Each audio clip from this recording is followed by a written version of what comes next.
Miss Catwalk aja. Nah, nah sono. Nah, kok. Nah, nah kali. मुर्छा परेकी थिइन् र मलाई यो खतराको लक्षण हो भन्ने थाहा थियो र मैले तुरुन्तै उनलाई नजिकैको स्वास्थ्य संस्थामा लगेँ।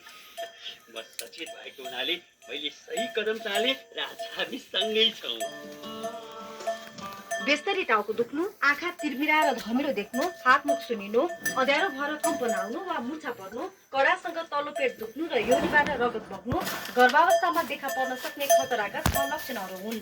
यीमध्ये कुनै पनि एक लक्षण देखा पर्ने बित्तिकै नजिकैको स्वास्थ्य संस्थामा तुरुन्तै लगिहालौँ। सुरक्षित गर्भावस्था परिवारको खाँचो श्रीमानले राख्नुपर्छ विशेष चासो।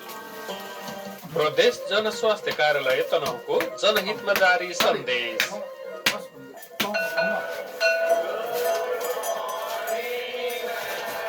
सुन हाम्रो मम्मीले भन्नुभएको त्यो पल्लो घरको हजुरआमा त बोक्सी हो र होइन होला त्यस्तो त। स्वेता तिमीहरूको के खासखुस कुरा हुँदैछ? के भयो भन त? के भएन मिस? मैले सुनिसकेँ। हेर बोक्सा बोक्सी भन्ने हुँदैन, यो त सामाजिक अविश्वास मात्र हो, बुझ्यौ? कसैलाई बोक्सीको आरोप लाउनु, कुट्नु, पिट्नु, पीडा दिनु वा गाली बेइज्जती गर्नु हुँदैन। त्यस्तो कार्य सामाजिक अपराध हो। बोक्सीको आरोप लाउने, कुटपिट गर्ने तथा पीडा दिनेलाई 10 वर्ष कैद र 50,000 देखि 1 लाख रुपैयाँसम्म जरिवाना हुन्छ। बोक्सी आरोप लगाएर कुटपिट अङ्गभङ्ग गर्नेलाई 10 वर्ष कैदसँगै ज्यान मार्ने उद्योग अन्तर्गत थप सजाय पनि हुन्छ। यो कुरा तिमीहरूले आफ्ना अभिभावकहरूलाई पनि भन्नु है। बोक्सी अन्धविश्वास हो। बोक्सी विरुद्ध चेतना अभिवृद्धि गरौँ, समाजलाई सभ्य बनाऊ। नेपाल सरकार विज्ञापन बोर्ड।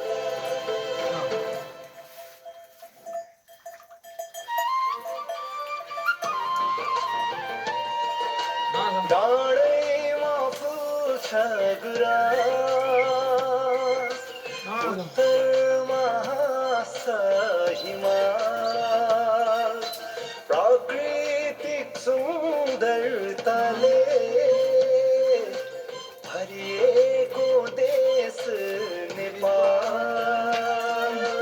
गाउँ बेसी पहाडका गरा गरा, पावर FM सधैँ गुन्जिरहँदा, यो मनै हरा भरा,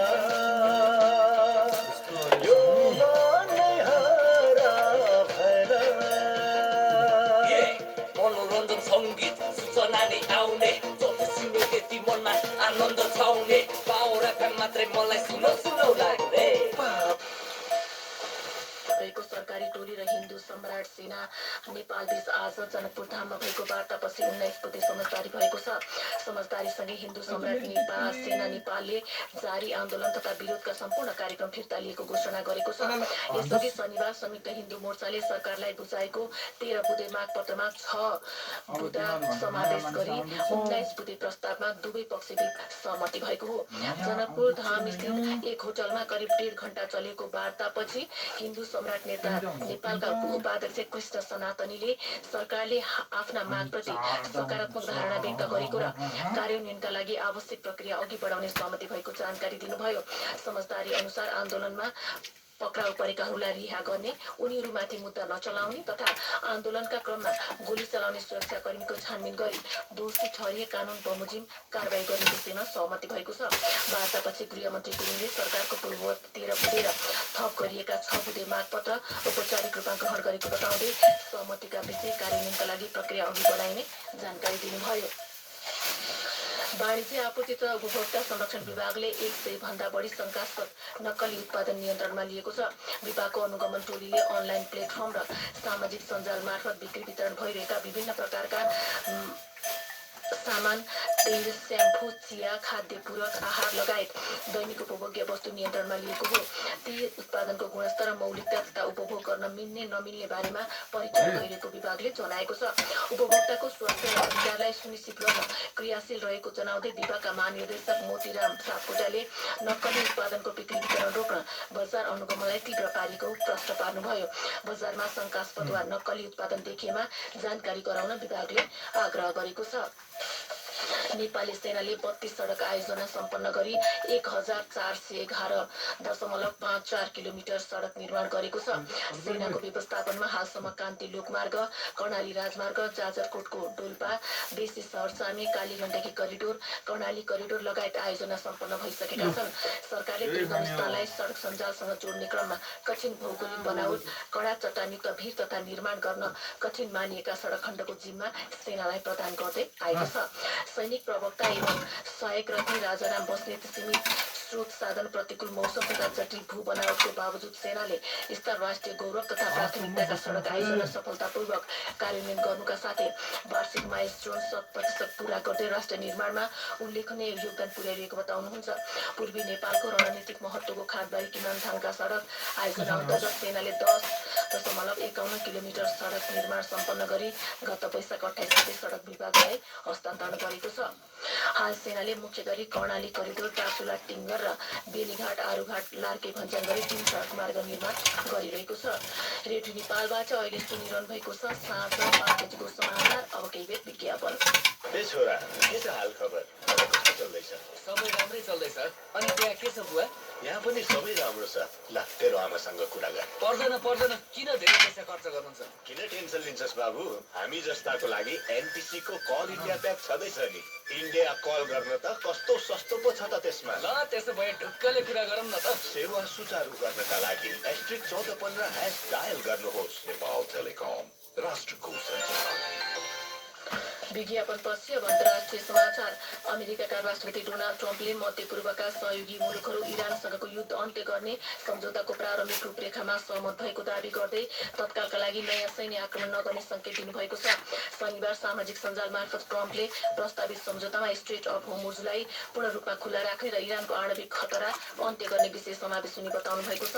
यदि छिटै सम्झौता हुने अवस्था बन्यो भने विश्वको भविष्य र समृद्ध इरानका लागि आक्रमण रद्द गर्न ट्रम्पले लेख्नु भएको छ। उहाँका अनुसार इजरायलले पनि युद्ध अन्त्यका लागि इरानसँग सम्झौता गर्ने अमेरिकी प्रयासलाई समर्थन गरेको छ। यद्यपि ट्रम्पको घोषणाप्रति इरानले तत्काल कुनै प्रतिक्रिया नजनाएको अन्तर्राष्ट्रिय समाचार प्रसारण संस्था बीबीसीले जनाएको छ। रेडियो नेपालबाट साँझ 5 बजेको समाचार सकियो। हवस् त, नमस्कार।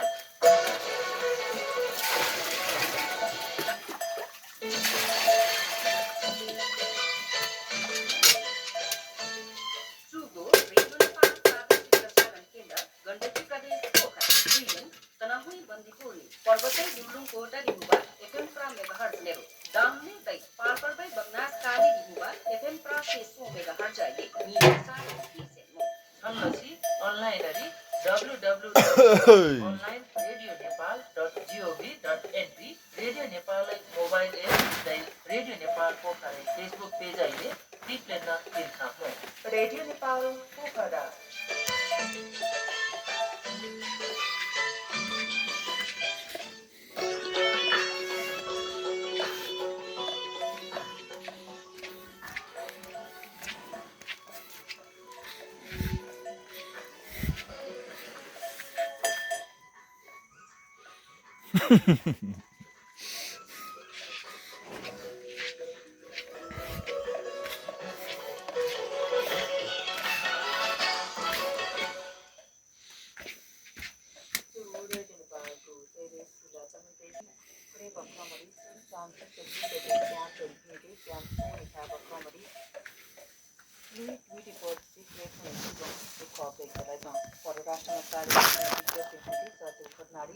प्रख्यात आरोही बिरबल पूर्जा नेम्स दाइमी नेपाली आरोही में पूर्व बहादुर तमु युक्ता किली पेम्पा शेर्पा किलु निमा शेर्पा नवाङ थिन्डु शेर्पा ग्यालु शेर्पा ने समेलन ब्रोडपीक क्रेप अन्तर्राष्ट्रिय आरोहण दलै सदस्य दुःखद सिपाहीले पर्वतारोहण क्षेत्रलाई अपूरणीय क्षति दुर्घटना नेपाली आरोही में खागुम व आरोहण टोली बेपत्ता सिपाहीले पर्वतारोहण क्षेत्रलाई अपूरणीय क्षति दुर्घटना दैव नेपाली आरोही में खागुम व आरोहण टोली बेपत्ता तब खबर यो पक्रेन पाकिस्तानी समर्थित निकाय में तय नेपाली टोली निपै खोज्ने उद्धार केलाई तीव्रता पीब मन्त्रालयले जानकारी उच्च हिमाली जोडी कठिन खोजी के ओलेपरी खाको पाकिस्तानी ने नेपाली पर्वतारोही टोली